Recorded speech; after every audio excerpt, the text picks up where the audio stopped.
Mr. Johnson, real one. Where were you born, please? I was born in Liverpool, England, Which year was this? 1936. Did you go to school in Liverpool? Oh, yes. Which school did you go to? Well, I started off at Gladys Street. Well, it was in Walton, Gladys Street School. And went to Priory Road. Were you living in Liverpool during the war? Yeah, in Walton. Did you see anything of the bombing during the war? Yeah, well, 2 houses were blown up. And shops at the bottom of the road were demolished. What was your address at that time? 95 Claudia Street. Which part of Liverpool was That's that? in Walton. Just by 2 streets from Everton's football ground.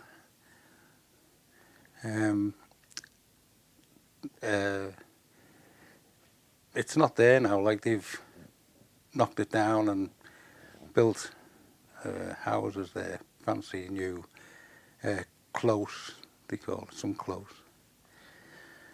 But there was the 2 houses in the street and all the shops at the bottom, and the cemetery.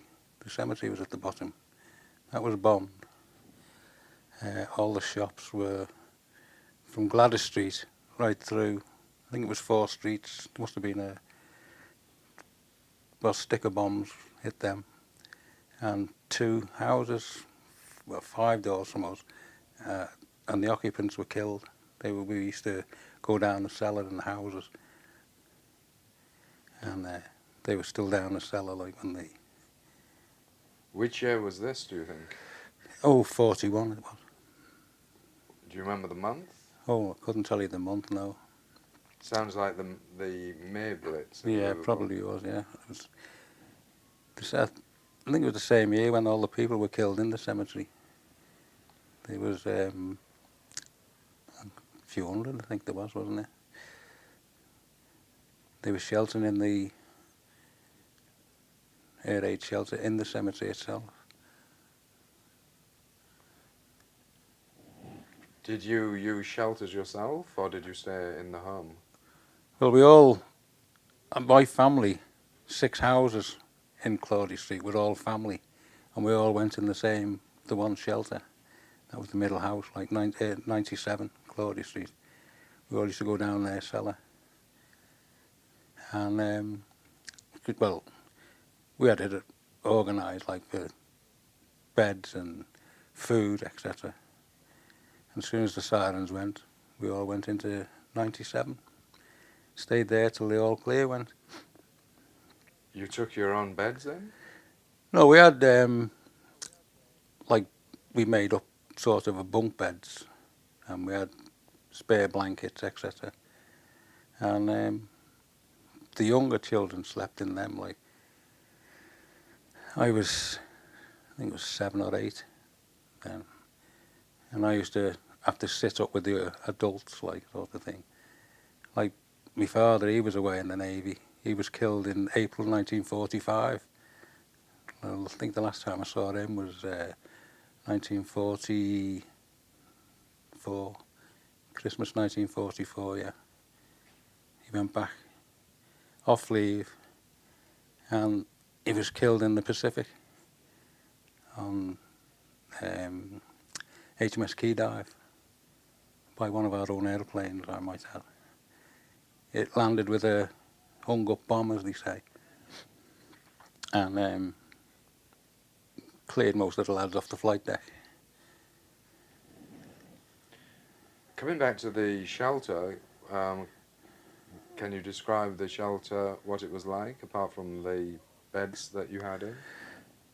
Well, it was a 2-up, 2-down house with an attic, and the cellar was underneath the parlour, which was roughly, so I think the carpet must have been 5 by 4, something like that. It was, well, we could stand up in it, like, but we had to share it with the coal, because the coal was delivered in the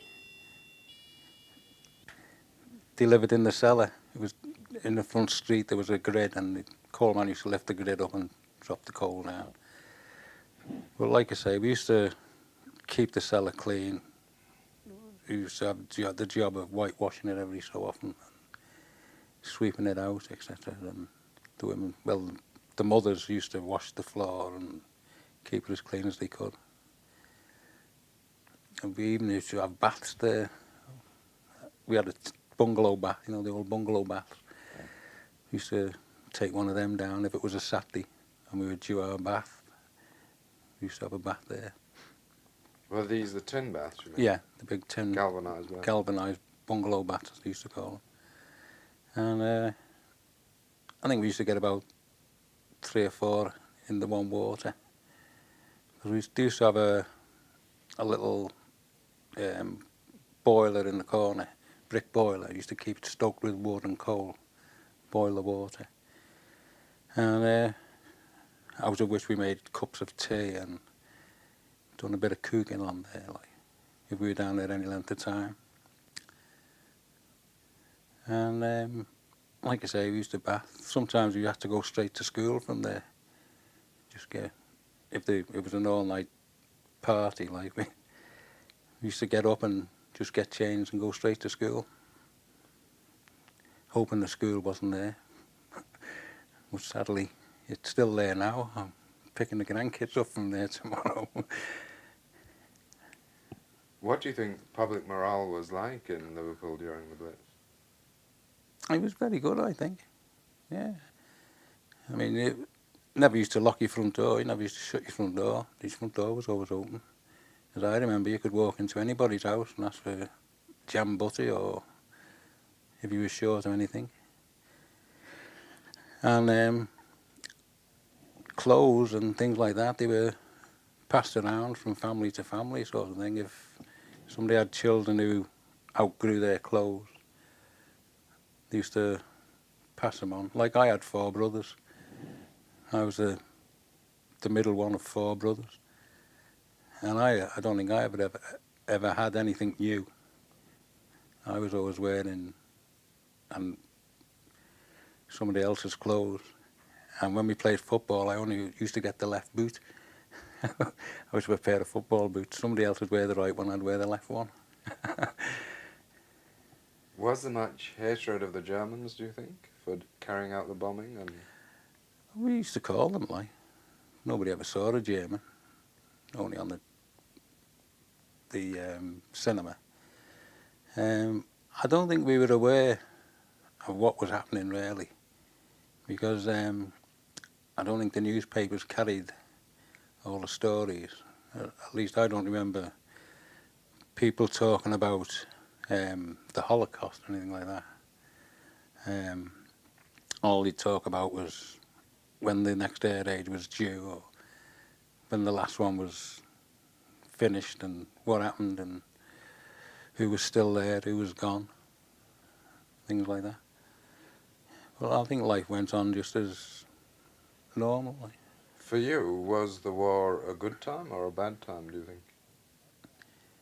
Well, it was a bad time in the fact that I lost my father at the end of it, like a month, I think, before, or 2 months before it finished altogether. And he'd gone through from, I think he was he was put in on the old Arethusa.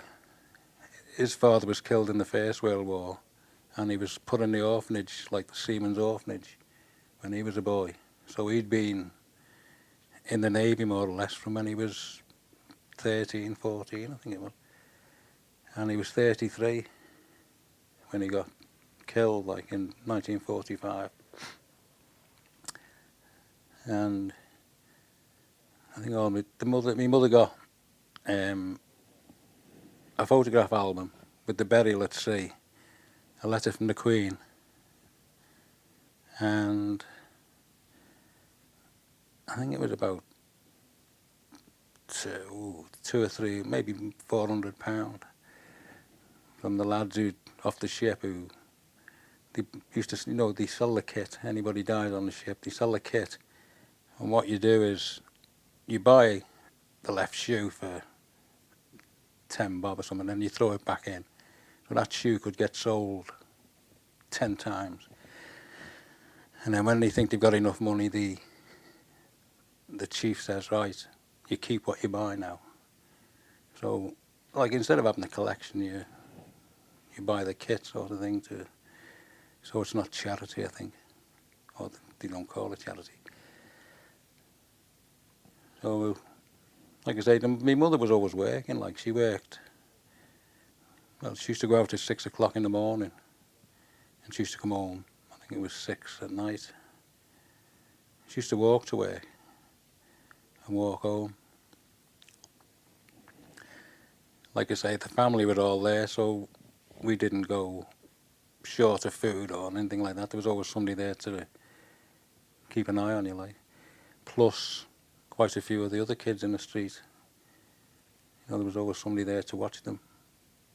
How did your mother take the news?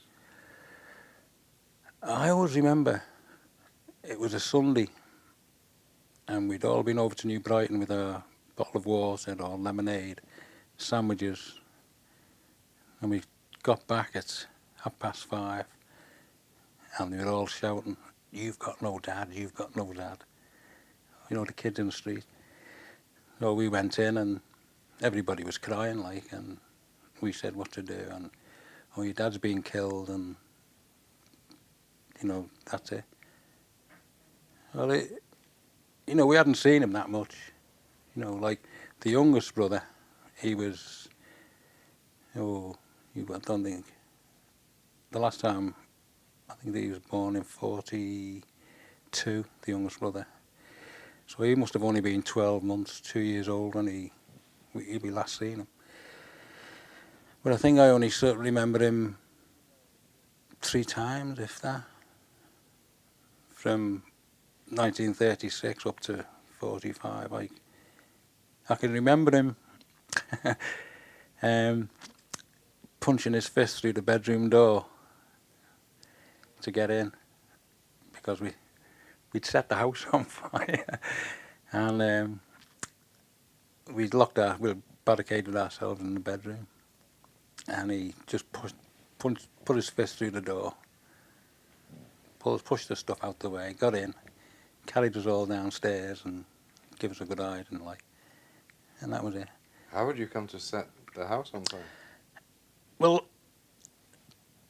plus setting the house on fire, he'd brought home, or he'd sent home, tins of fruit in boxes. I think he'd just come from Australia or something like that. And they were in a cupboard. And we used to throw darts up at the tins, and the juice used to come out, and we'd stand underneath and drink it. I just found out about that all the stuff had perished. And he'd taken my mother out, and the youngest lad, the baby was with one of the aunties, and he'd stacked the fire up. And I always remember it, we were listening to Valentine Dial, the Man in Black, on the radio. And he said, poke the fire and turn the light down and all this, you know. Well, we couldn't. And he had a tin of petrol. You know, he'd fill the lighter up with. And the eldest brother just squeezed the tin like that. The petrol shot out, hit the fire, boom. Of course, he threw the tin. And it landed on the table, which set the table and the curtains, etc. And we were running in and out, because our tap was in the yard. We had to run out into the yard, turn the tap on, run in with a bowl of water and throwing it away. And like the fire brigade arrived, we used to have, in the street then, we used to have a fire alarm stanchion thing. We just smashed the glass and pulled the bell. Fire engines came and made sure everything was all right, like. And of course we all hid upstairs in the front room. Did your mother marry again? No. She died October last year. Pneumonia. Now, when you left school, how old were you? 15.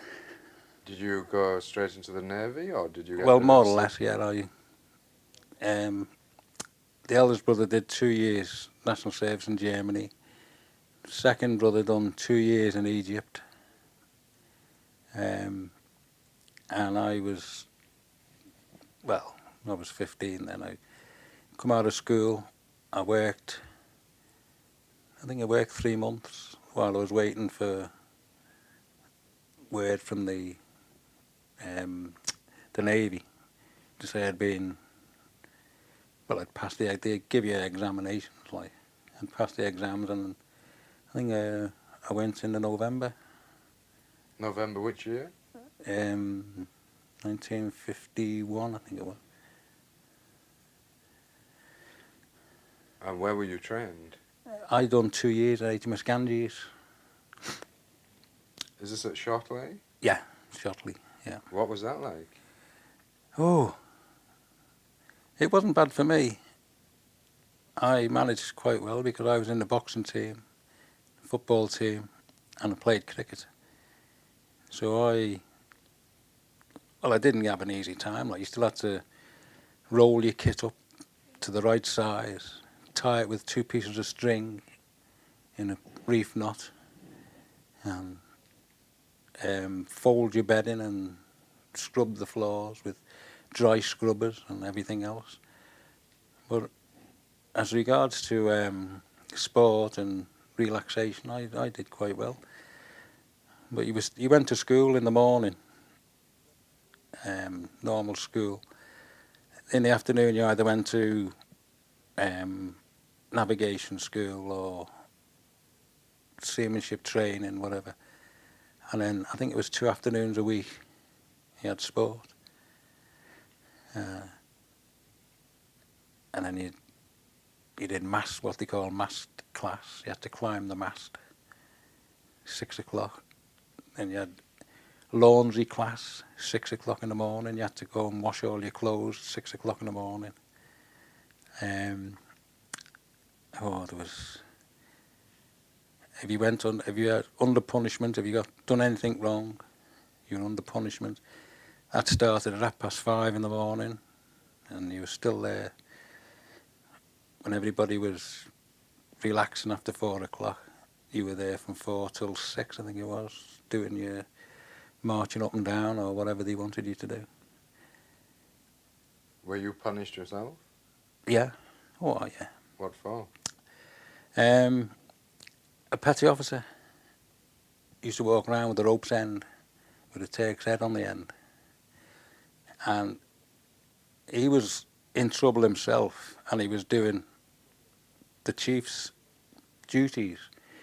Well, every Tuesday night he had to scrub the mess from top to bottom, polish the floor, dust everything, and then you had captain's rounds on the Wednesday morning. Well, it was a routine. Everybody knew what they had to do, and everybody did it. Well, when the chief was there, he used to bring a drop of bleach for the woodwork to bleach the wood white, and different little things, drop of metal polish to polish the brass, etc., make it look more shiny. And he'd help you out that way, but this petty officer, Spike Marshall, he used to walk in with hobnail boots on, and he'd look around, and if everything was spotless, he used to go out, walk in mud or dirt or grass, anything, and walk in and walk right up to the top of the mess, back again, and say, right, do it again. Well, at the time I was what they call leading boy. It was my turn to be leading boy of the mess. So I said, it's 8 o'clock, lights out at 8:30. So he just went like that with the rope's end, bang, hit me across the head. So I just let fly, didn't I? And when he got up off the floor, he said, that's you finished. Grabbed hold of me by the scruff of the neck to the officer of the day. He said, this lad's just assaulted me. And the officer of the day looked at me, and I had an egg on the side of my head. He said, how did you get that? I said, this man's just assaulted me. So he said, right. So the officer of the day came down to the mess, and he got everybody in a circle. And he asked everybody in turn, what happened? What happened? What happened? What happened? And they all told exactly the same thing. So he said, right, I've got to put you on captain's report. He said, but I'll stand as your witness and take your case for you. Like, so I said, okay, fair enough. He got 14 days stoppage of leave. I got 6 strokes of the cane.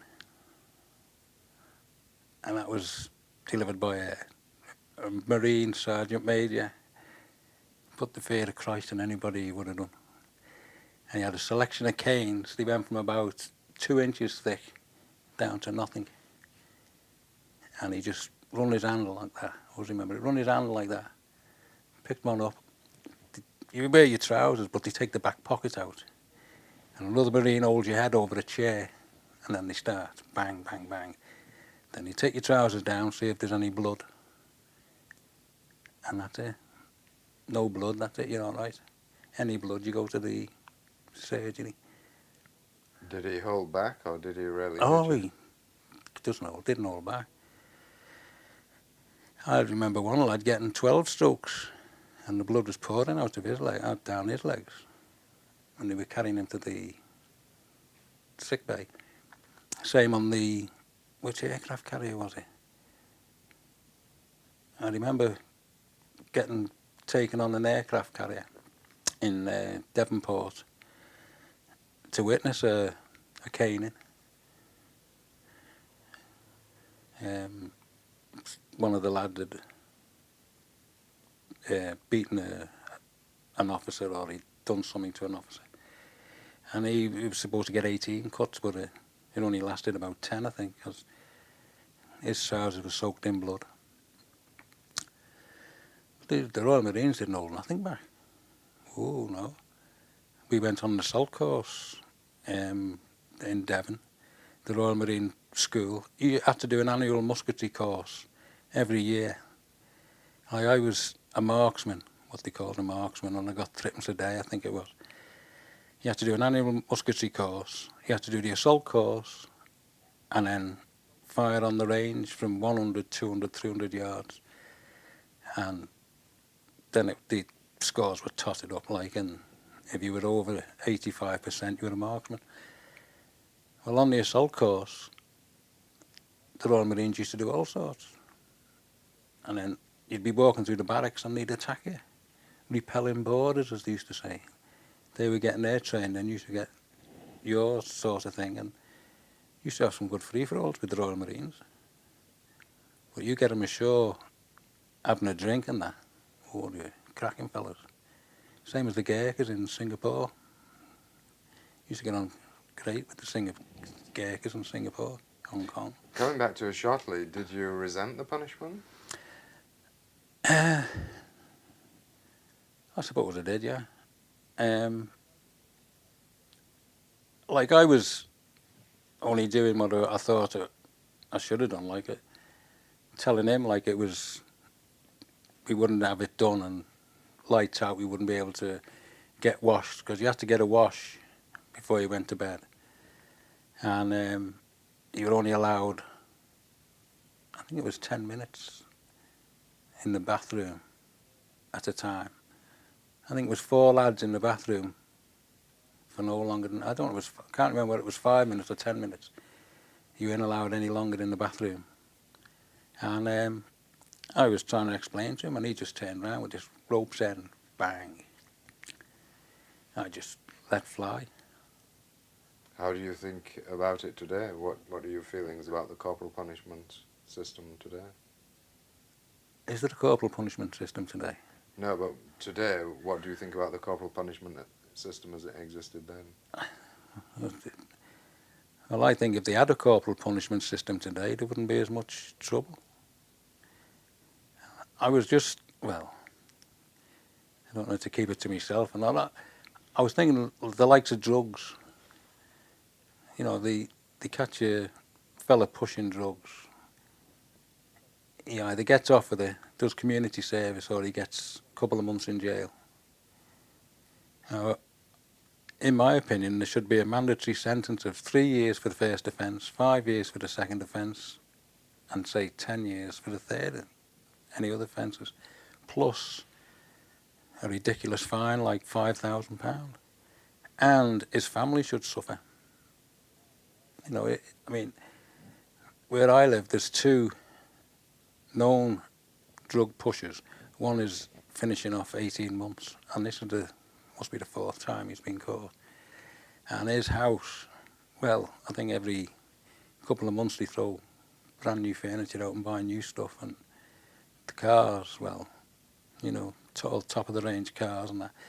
He's in jail and his wife's still running around in a top of the range car, and you know. Just going back to something you said, what's a Turk's head? It's a wall and crown knot. It's, you get a rope and you run it round it. You do what they call a wall knot first. Then you do a crown knot over the top, so it looks like a ball. It finishes up like a ball. Usually used on gangways, when you have rope gangways on a ship, where the rope comes through the last stanchion. You usually put a Turk's head on that to stop it running back through the hole. And the ship's bell usually has a nice Turk's head at the bottom with leather or streamers on the bottom. It, you know, it depends on the size of your rope, the size of your Turk's head. Like a 2-inch rope would probably give you maybe 4-6-inch Turk's head at the top. Now, after you finished at Shot, how long was your course at Shotley for? Well, I left there. I didn't do 2 years at Shotley. I did, I think it was 12 months, around about 12 months. Then I went on to a training aircraft carrier. Was it the Indefatigable? Actually, I went on the Implacable first, but with boxing, I was in the boxing team, and the inter-services boxing tournament was coming up. That's the Army, Navy, Air Force, Royal Marines, Southern area and all that, down in Plymouth. And the Implac was going out to Korea, was taking the Gloucesters out to Korea. So I was drafted from the Implac onto the Indefatigable for the boxing. And I done 6 months on the Implac, finished on the Implacable. Then I went on to HMS Orwell, which was what they call the Commander-in-Chief's barge. We used to do all the home ports, take the Admiral of Home Command, I think he was called, Admiral Home Fleet. We used to take him round on the Orwell. And funnily enough, Captain Gower, during the war, his ship was sunk, and he was picked up by HMS Orwell, and he took command of the Orwell. And he asked me to go to the reunions there, and Captain Gower finished up captain of Ganges at the end of his time, like. And he sold HMS Diana to the Peruvian Navy. He was naval attaché South America, I think it was.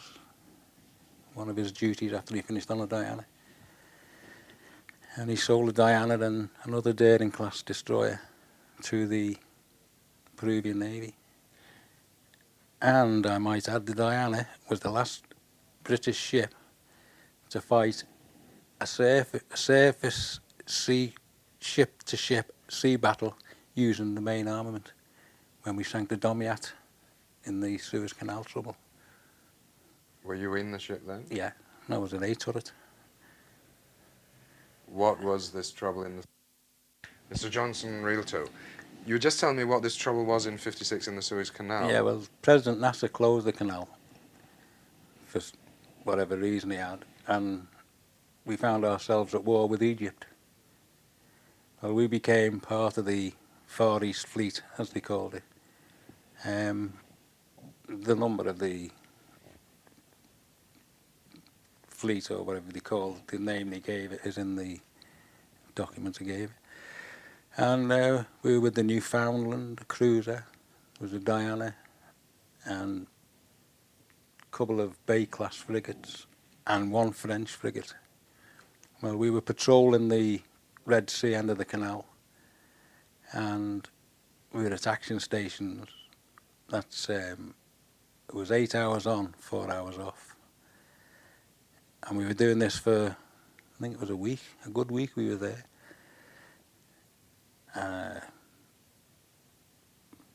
It must have been about 8 o'clock one night. We were at action stations, and the chefs were just bringing sandwiches. They used to make corned beef sandwiches and mugs of cocoa, or kai as we used to call it, cocoa. And we got the action stations red alert sort of thing, and the turrets turned to the right, turned to starboard, and the bloke said, "There's a ship here lit up like a Christmas tree." The next thing, the ship that was lit up like a Christmas tree opened up on the Newfoundland, and we were dead level with it, and we blew the bows off it, because we had the latest then 4.5s, 4.5 guns. I think we fired something like 30 or 40 rounds a minute, and we picked up 90 survivors off the Egyptian ship called the Domyat, which we found out later was a frigate. We'd sold them after the war. We landed the prisoners at Djibouti, and actually before that we transferred them to the Newfoundland, but I think, we were told several of them died from wounds, and they were retransferred to us, and we landed them at Djibouti to the French Foreign Legion, who stripped them down. We gave them overalls and pumps, and the Foreign Legion fellows took them off them, threw the stuff back on the ship, and made them walk through the town naked. And I think we spent 4 hours there, sort of refueling and trying to get stores. And then we joined back up with the Far East Fleet, as we called ourselves. Which month was this in? I couldn't be sure what month it is. Was it before or after the actual Suez intervention? Oh, it was after. It was after the atomic bombs. After we'd done the atomic bombs, and this is the best part. When it was all finished, the starboard side of the ship was still contaminated. They'd taken after the second atomic bomb, we went on deck with the Geiger counters, etc. We'd washed down. We had a pre-wetting system, what they called a pre-wetting system. That was hose pipes secured to the guardrails all around the ship. And they just switched the water on, and it was like a mobile fountain.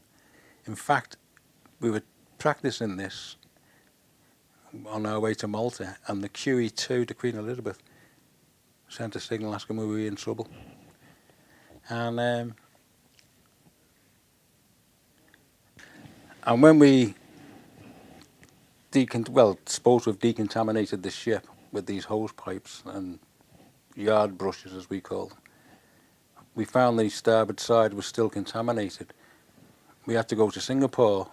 They had to take the starboard Bofors gun off, which was a twin barrel Bofors gun. We'd already lost the seaboat, starboard seaboat, which we put over the side, filled with contaminated rope's ends and wire, everything else, canvas that was contaminated. And we sank that. Now, on the deck of the ship, we had this anti-skid. It was like sandpaper upside down, so you walked on the sandpapery surface to stop you slipping. We found that was holding the contamination, I think it was. But we weren't allowed to use the starboard side. But during this conflict with the Egyptian ship, we put the scrambling nets over the starboard side. We picked the survivors up over the starboard side, and everything was done on the starboard side. And it was only when everything was finished and we were back at sea, we roped off the starboard side again. And we were we couldn't go to Australia. They wouldn't allow us in because of the contamination. So we had to go back, which we didn't mind, go back to Singapore and Japan. We went to Japan because we were independent command. Skipper could go wherever he liked.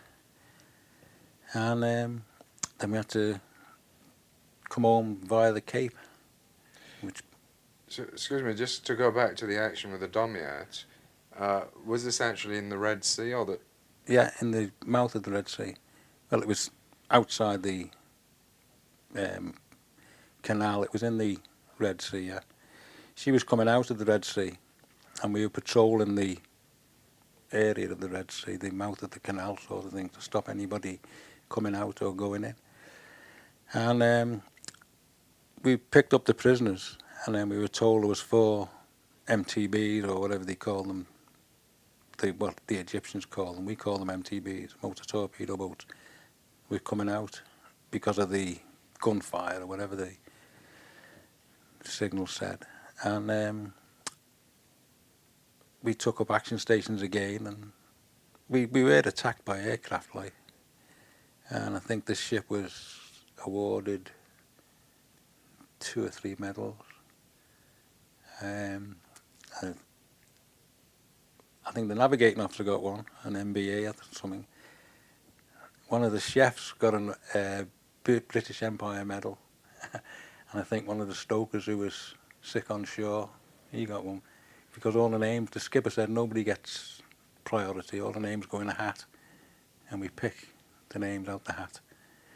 Well, the MBA, like, that was an officer's medal, so all their names went in a hat.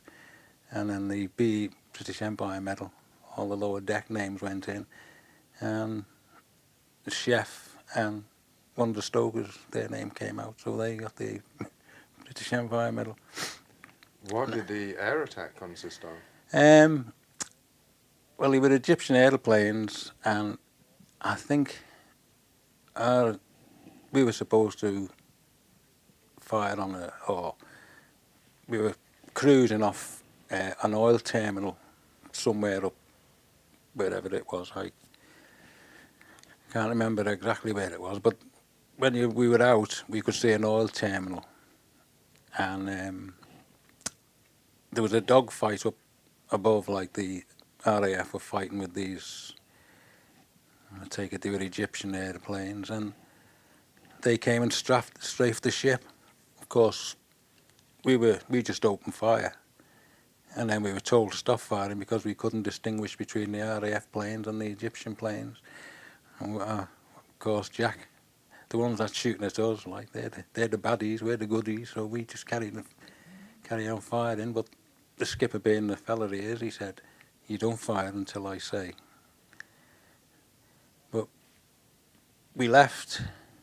We went out to sea, and 2 airplanes followed us out, and he took it as they were ready to attack, so we just started firing.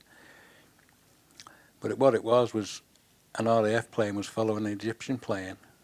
And luckily enough, we didn't hit either.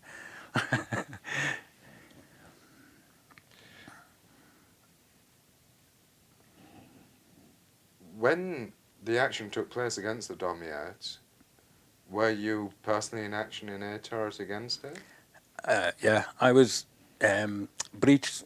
Well, I was the loader on the left turret, left gun, A turret. The shells came up the hoist. Shells come up one hoist, and one lad picked the shell up, put it on the tray. It was rammed home. I ensured the breech was closed, and the gun was automatically fired from the director. We had there was the trainer layer, right hand, left hand. I think there was 2, 4, 6, 8, and then the captain of the turret, 9, 10 in the turret, and we sort of changed positions to relieve each other from sitting round and that. And when the action started, wherever you were, that's the job you did. You were humping 4 or 5 shells onto the tray, or you were sitting working the laying or elevating or training, and it was only the captain of the turret who stayed up. He had like a little lookout turret where he could look out to see what was happening, and then he could control the turret from where he was. Like, if the director was hit, he was in control. If he was hit, the layer and the trainer fired the guns. How much of the Domyat could you see? I didn't see anything except the tail end going down. But the captain of the turret was describing what was happening, and Dennis Buck, I've only just got in touch with him after all this time. He finished up a police inspector in Warwickshire, I think it was. He lives in just outside Birmingham now. He was describing it, and he was a churchgoer. He never swore. He never ordered you to do anything. He asked you. He was a leading seaman. Could you please do this for me? Nobody ever refused him. His attitude, and he'd help anybody, and he was that type of fella.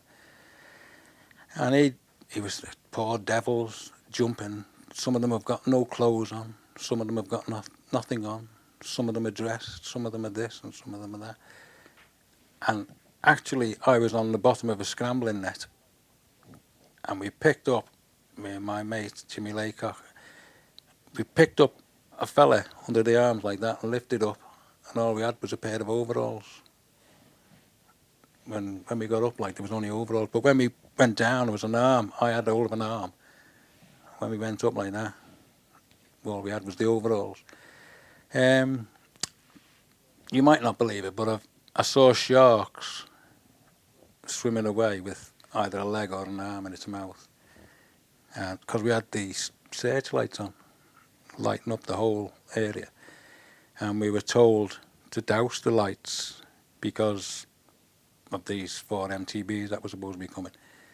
But we had the sea boats over the side with our lads in, picking them up that were further away from the ship. And a lad called Derek Addy, 2 of the Egyptians threw him over the side, and I fished him out, and every time I see him he says, "Thanks for saving my life, the sort of life I've had, like this wife of mine," and that's a joke between us, like, with his missus.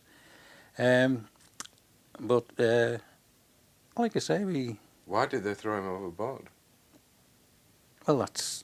we didn't find out. The boat was packed. The sea boat was packed. I think a sea boat held, or supposed to hold, around about 20, 25 people. But they were all scrambling on. He was in the bows, and they were helping each other on the boat, on this sea boat. He was pulling them in, and the coxswain shouted to him, "That's it, let's get back to the ship." Next thing, Derek was in the water, and he said 2 of them just pitched him over, and he came alongside. I went in with a rope around my waist, grabbed hold of Derek, pulled him in, got him up the net, and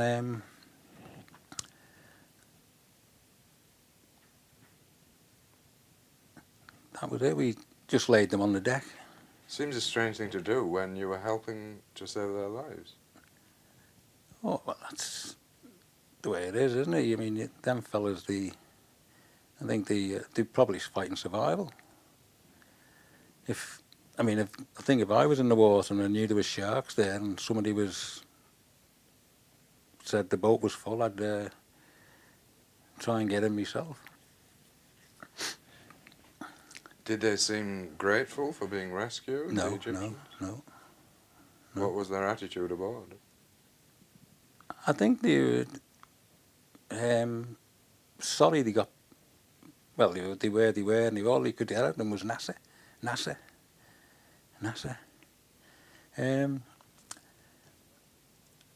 I know the doctor got a medal for the operations he did and the work he done on the wounded. Like, I couldn't swear to that, but I think he did. I think he got a. I was just trying to look through this book here to see if He had the medal behind his name, but Why did the Egyptian ship open fire on the Newfoundland? well, that's all they could see. We were darkened ship, you see, and the Newfoundland. We were told that the Chinese had The Chinese?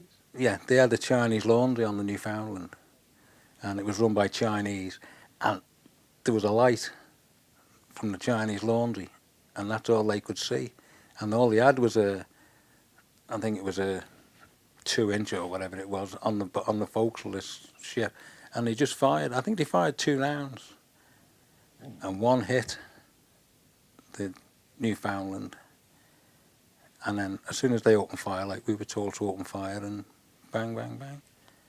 How long did it all last? Between 2 and 4 minutes, I think. Was that the only action you were in during your service? Yeah, that was the only actual fighting with the guns and that, like. Can we go on to the tests now? And Yep. can you tell me why the Diana went to the Montebello tests in '56? Well, it was just, as far as I know, it was just detailed by the Admiralty. She was a new ship. Well, I think she was built in 1954.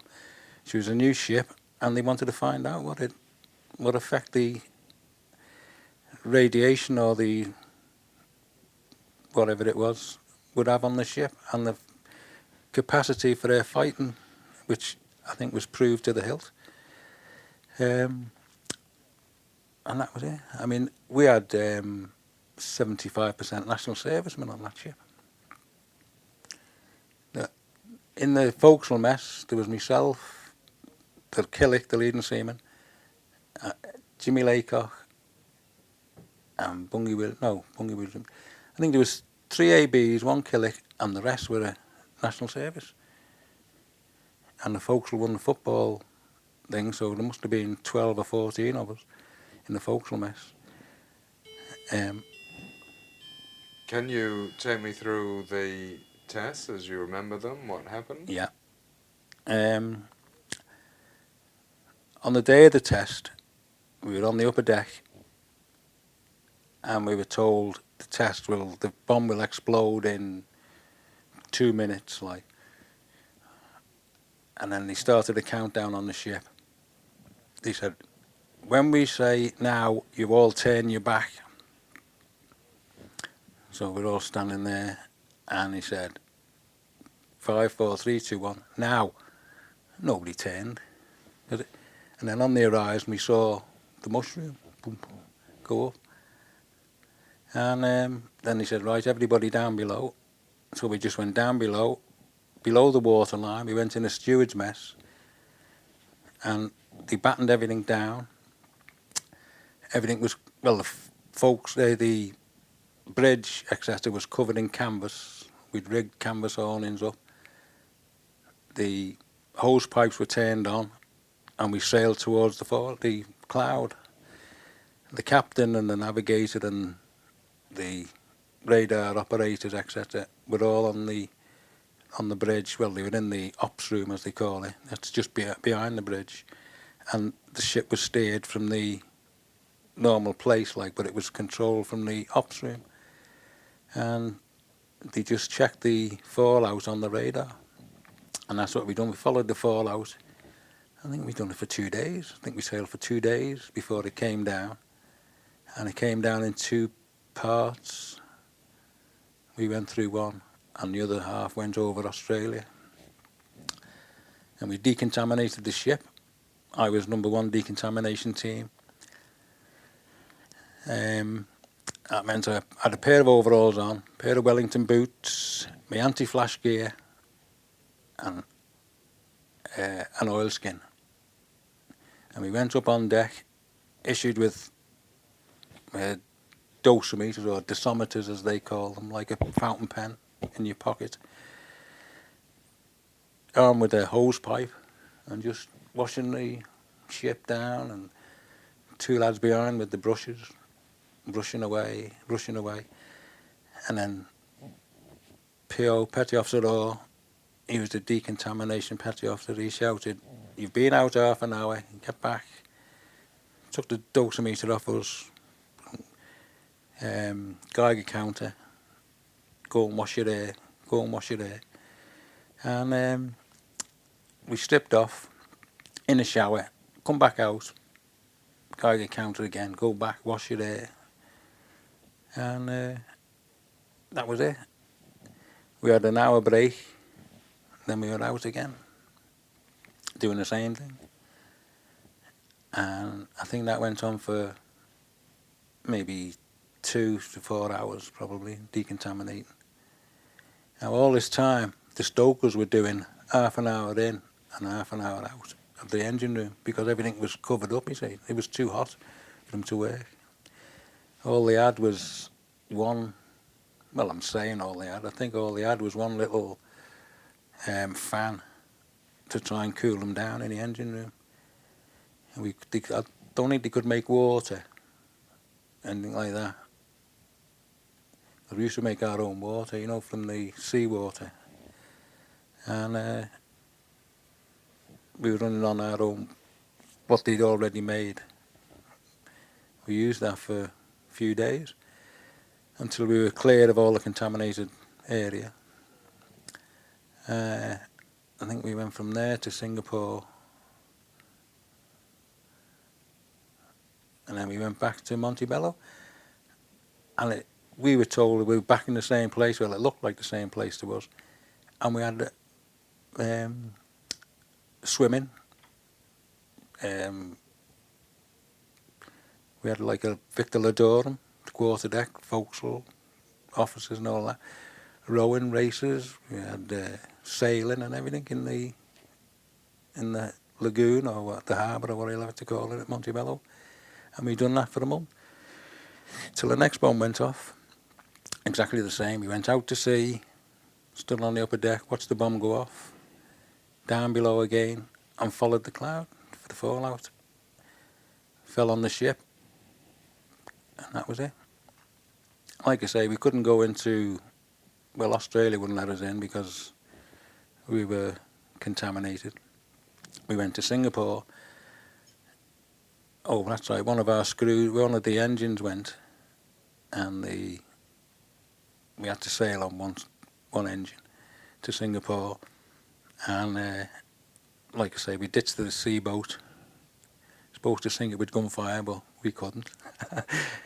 And the skipper rammed it, sunk it, and we went to Singapore. They unloaded the starboard Bofors gun, and whatever else was contaminated they took off. And then we went into Terra for rest and recuperation. I think we were there for about a week. Then we sailed off. I think we had a week in Mombasa. We had Christmas in Durban, South Africa. And I think we got home in the February or March. That was 12 months. Was there much difference between the two tests? Not as far as I know. There was nothing regarding our part in it. We'd done exactly the same for the second test as we did for the first. Why did people not obey the instruction to turn around? I only wanted to see what it was like, I suppose. Just curiosity. Yeah. I mean, we didn't know how far away we were, like, but they said, have a look on the wheel. The ship was pointing that way, like, towards it.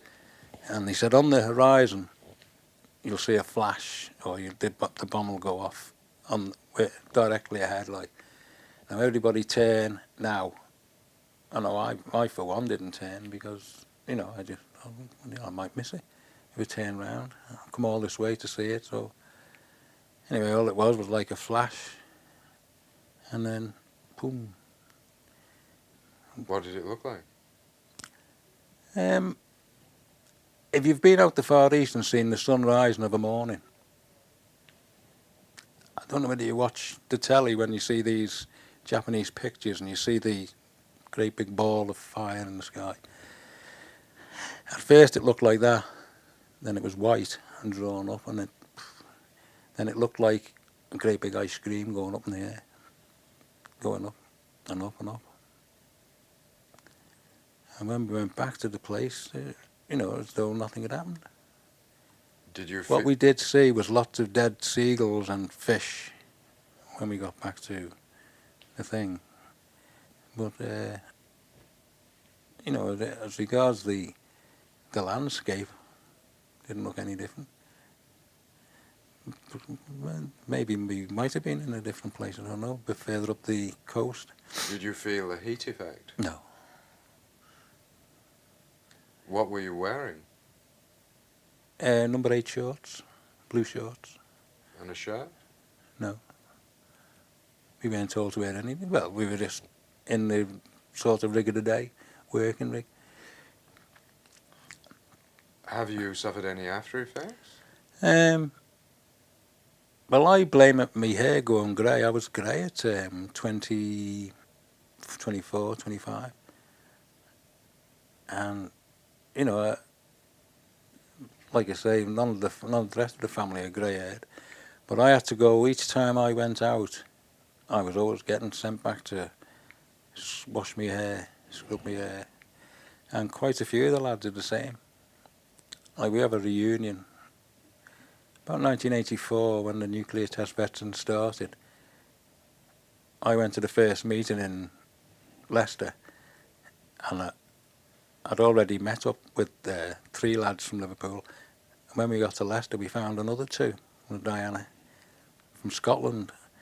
They gave us a couple of addresses, so we started the reunion. I wrote to newspapers, etc., and I got an article done in the People, an article done in the Liverpool Echo, the Daily Post, sorry. And I think the last count we had about 110 out of 280. Or was the ship company 280 or 230? So you were one of the pioneers of the Test Veterans Association? Well, it was 1984 I joined.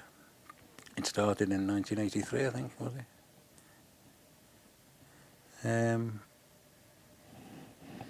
Yeah, you could say that.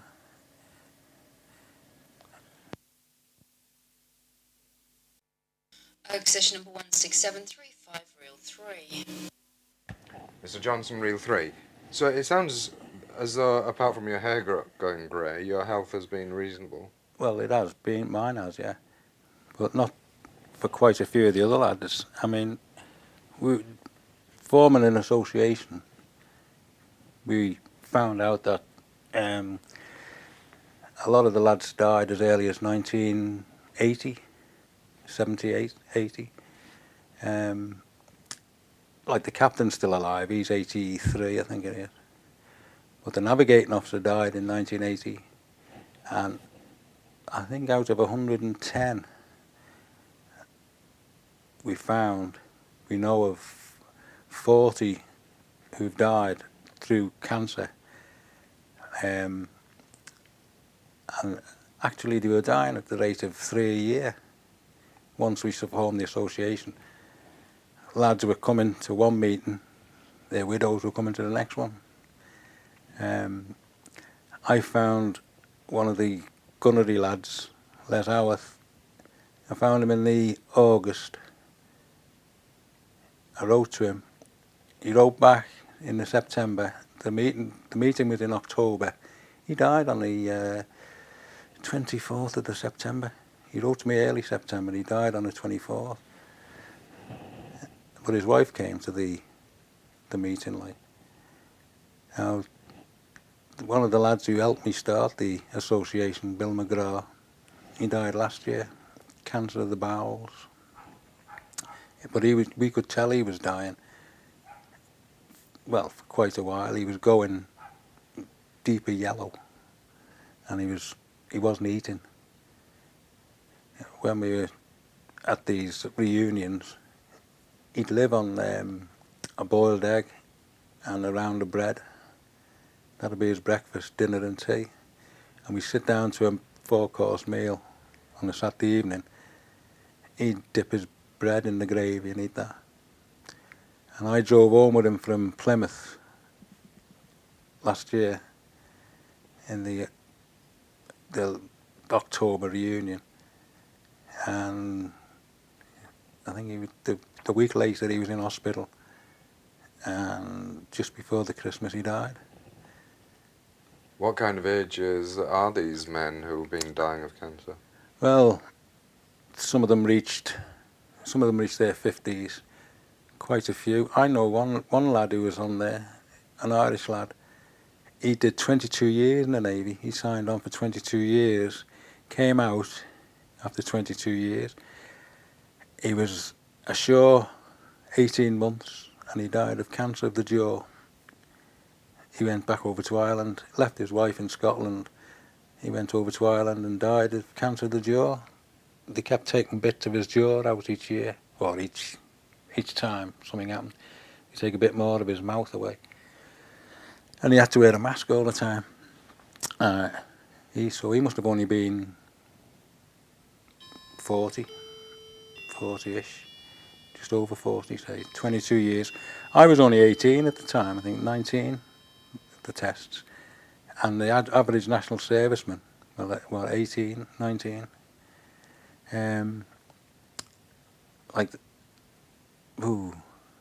So I'm 59 now.